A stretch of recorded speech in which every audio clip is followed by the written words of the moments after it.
So, ayan, gagawa na tayo ng coffee jelly. So, kailangan lang natin ng kondensada, any tatak will do. Then, creamer, tapos evap milk, and then yung gulaman. Kung gusto nyo black, pwede. Kung gusto nyo colorless, pwede.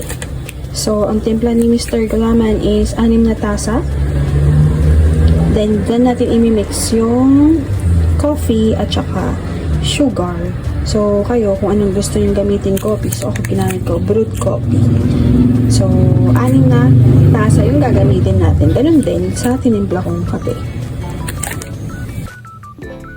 So, lagay na natin yung ating brewed coffee. Lagay na natin dyan. Banga.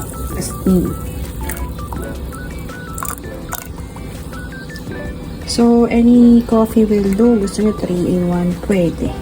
Gusto nyo haluan nyo ng creamer, pwede.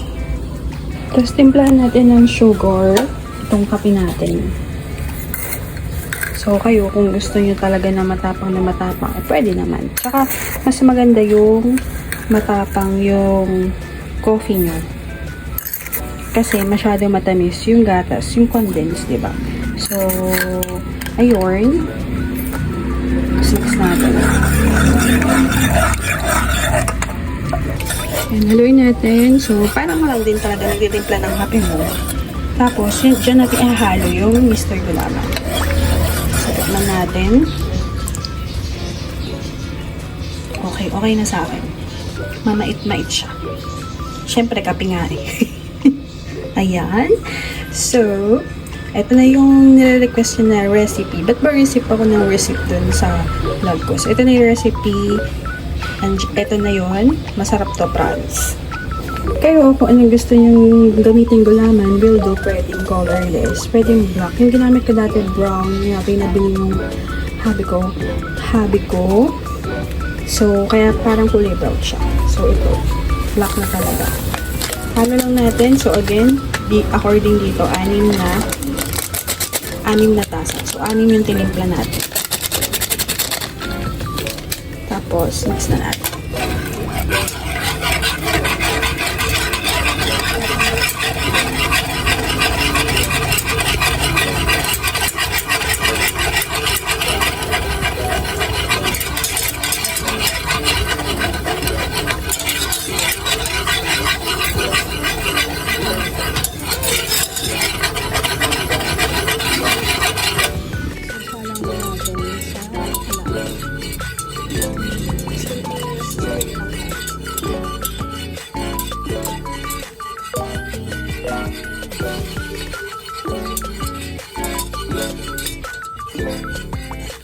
So, continuous lang para hindi siya magdikit-dikit. Kasi pag hindi ito continuous na maghalo, masusunog yung ilalim. Tapos medium heat lang.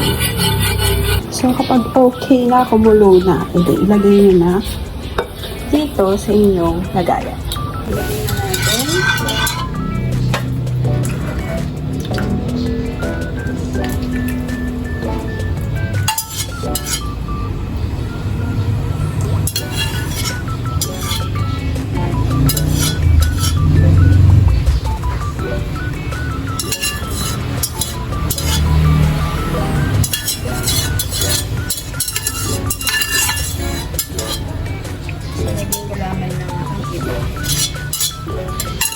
So, ayan. Hintayin lang natin yan mag-cool down.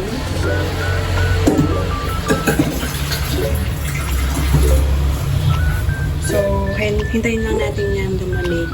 Tapos, pag malamig na, hiwa-hiwain na natin ng maliliit. Kung anong trip nyong hiwa. Ayun. So, para sa ating gatas, kailangan lang natin pag mix-mix yung creamer, yung condense dito sa ating lagayan.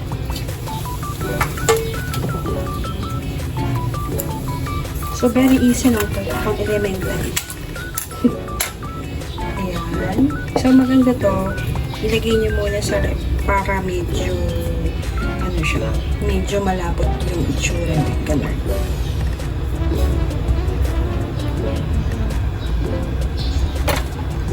Tapos, isang buong ebap na 360 ml and then ito ay 250 ml na all-purpose creamer. All-purpose creamer.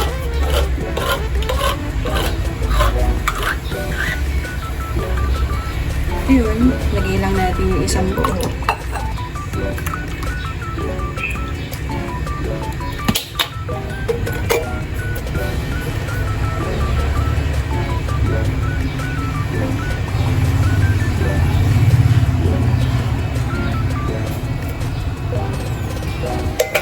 Tapos yung ating condense.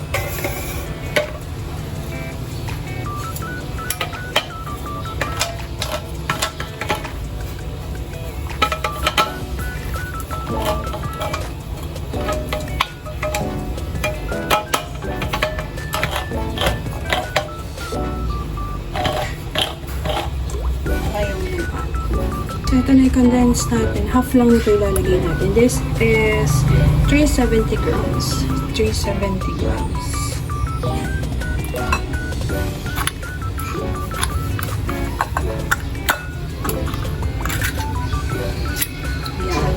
So, half lang.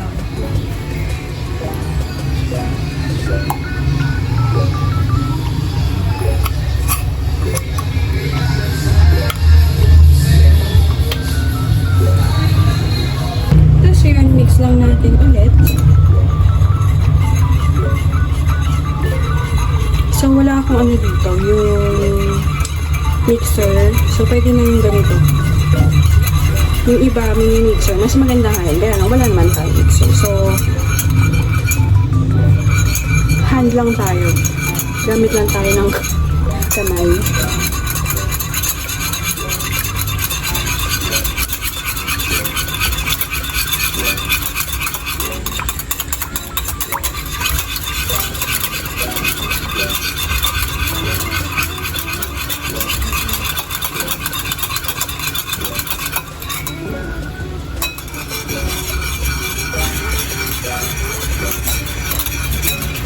Haluin lang natin ng haluin.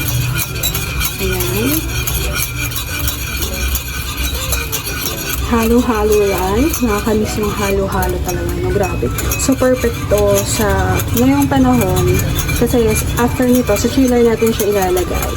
And then, sakto sa init.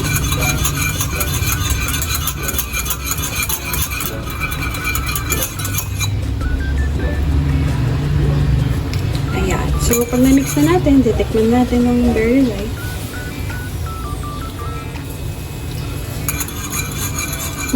Okay na sa akin ito. So, habang hinihintay natin yung ating jelly na matuyo, ilagay muna natin sa rep itong ginawa natin. So, look at our jelly. So, tuyo na siya. So, hiwain na natin po ng maliliit.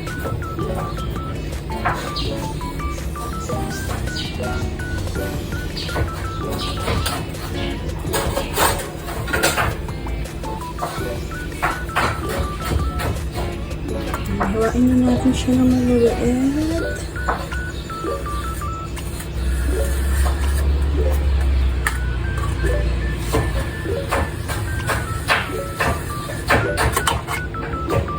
So, kung hindi ako pantay maghiwa, which is normal lang naman sa tao. O, diba? Kung nga pa rin. So, yung laki, it's depend on you. Ano gusto niyo? Kung gusto niyo pa heart shape, pwede yan. Kung gusto niyo pa bilog, pwede naman. Bahala kayong gawa ng paraan kung paano. Chok.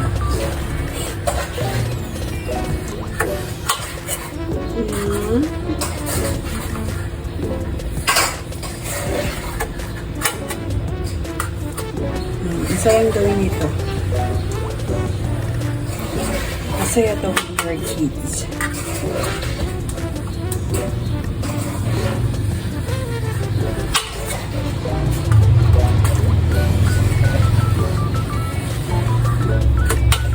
So, yung iba, sago yung ginagamit. Kaya naglalagay sila ng sago. Pwede naman.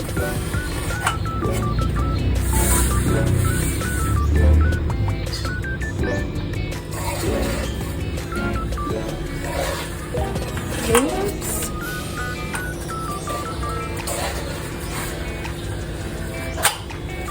Oops. Tada, tada, tada. Yan.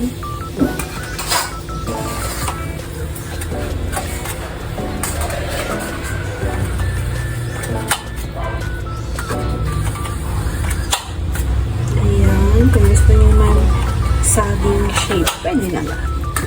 Pero bahala kayong gumawa kung paano nyo gagawin.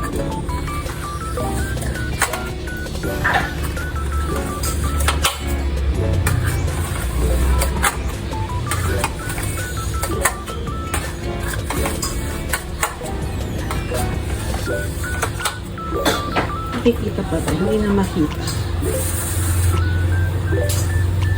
Saan na tayo? Ayun. So, mas maganda yung ganitong lalagyan para hindi na kayo, para pag hiniwa nyo siya, diretso.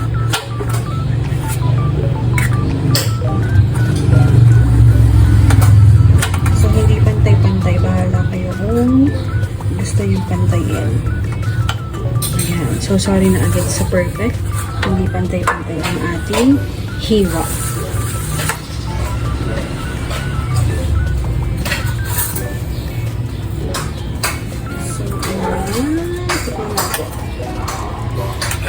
So, ayan siya. So, tikman natin. So, nakakagutom talaga ito. Diba? So, tikman natin ito.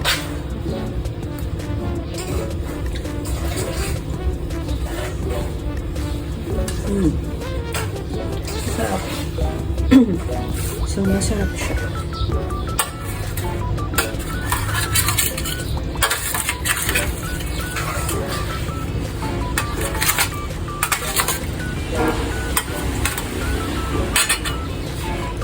So, yung iba, gusto ko pang hiwain ng maliliit.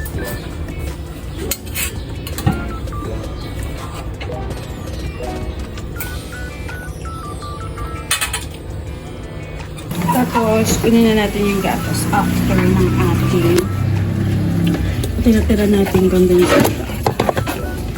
Pwede pa natin gamitin yan sa susunod.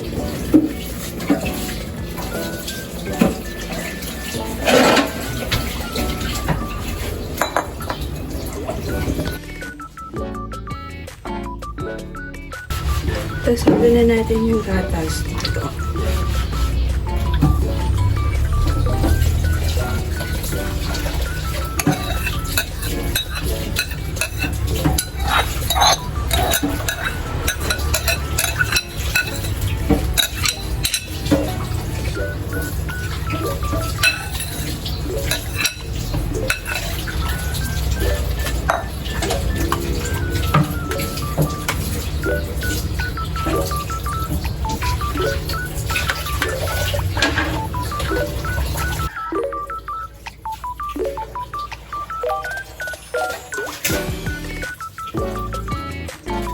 Tapos, transfer na natin sa lalagyan. Yan, pati kamay ko sa mama. Yan, dagdag pa.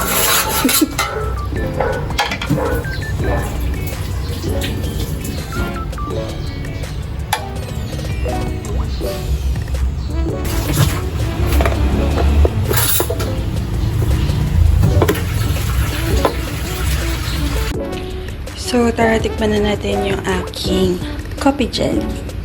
So, overnight, ayan, so overnight, kunin na natin yung ating coffee jelly. So, sa chiller ang lagay, hawag sa freezer.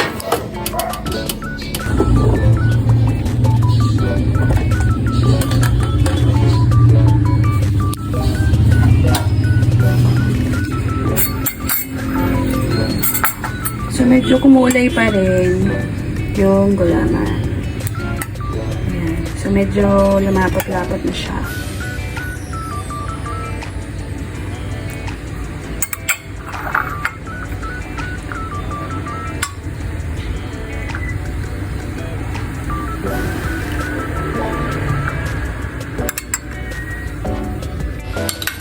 Yung lasa niya, mapait. Siyempre, cafe. Tapos, bagay siya kasi matamis tsaka mapait. Kaya na nga nang sabi ko, pagka matapang yung coffee, mas maganda, mas masarap.